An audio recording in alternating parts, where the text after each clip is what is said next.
guys, nagkayaan kami ng partner ko na pumunta sa New City. So sa mga hindi pa nakakaalam guys, nandito po kami ngayon sa Mindoro. Dito kami nagtatrabaho. So, pakita ko sa inyo yung food trip na sinasabi ko dito sa lugar na Mindoro. So guys, may ligo muna ako para makapunta na tayo sa food trip na sinasabi ko.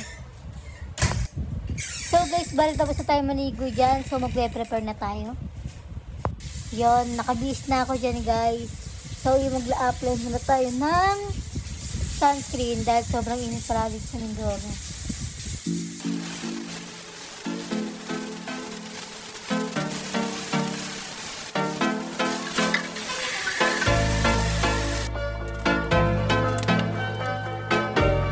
So pupunta na po kami ngayon doon sa New City na sinasabi ko. Isasama ko po kayo. And so guys, palis na po tayo dyan. Papunta na po tayo doon sa may food trip. Update ko kayo later guys. So yan, papunta doon sa stop natin.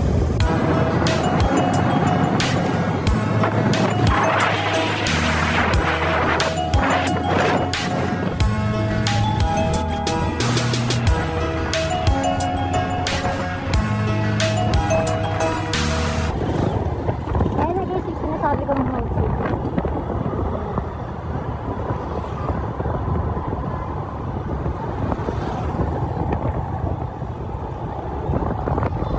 Hanap lang kami ng parking.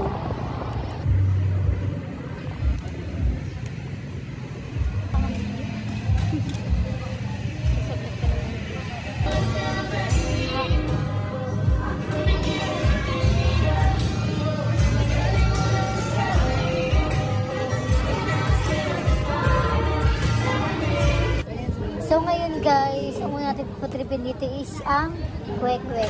Kasi favorite ko yan. Tsaka guys, bumili rin ako dyan ng fries. So guys, ito pala ang pagpipilian. So marami kayong pagpipilian dyan. Pagkain. Nga pala guys, may banta dyan. So ngayon, wala pa sila. Antayin sana namin kaso nung oras na rin kasi medyo mandilim-dilim ng konti. So tara, samahan nyo kami. Food trip tayo.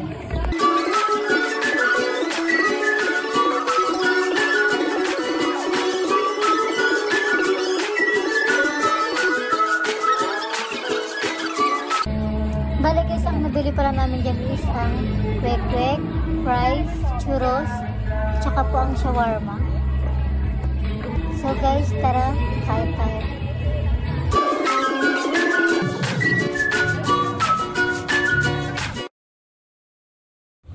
At para naman po sa mga taga-Mindoreñans guys, once na pumunta po kayo dito sa New City, huwag niyong kaliligtaan si kuya at si ate nagtitinda ng churros.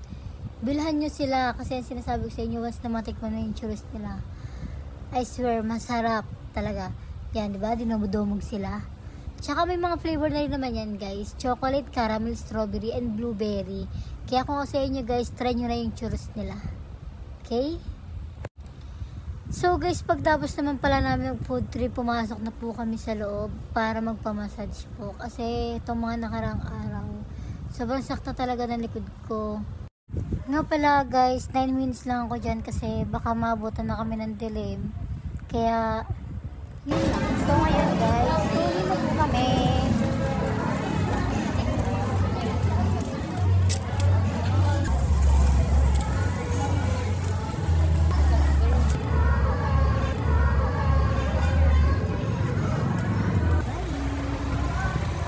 So guys, hanggang dito na lang po. Salamat sa panonood.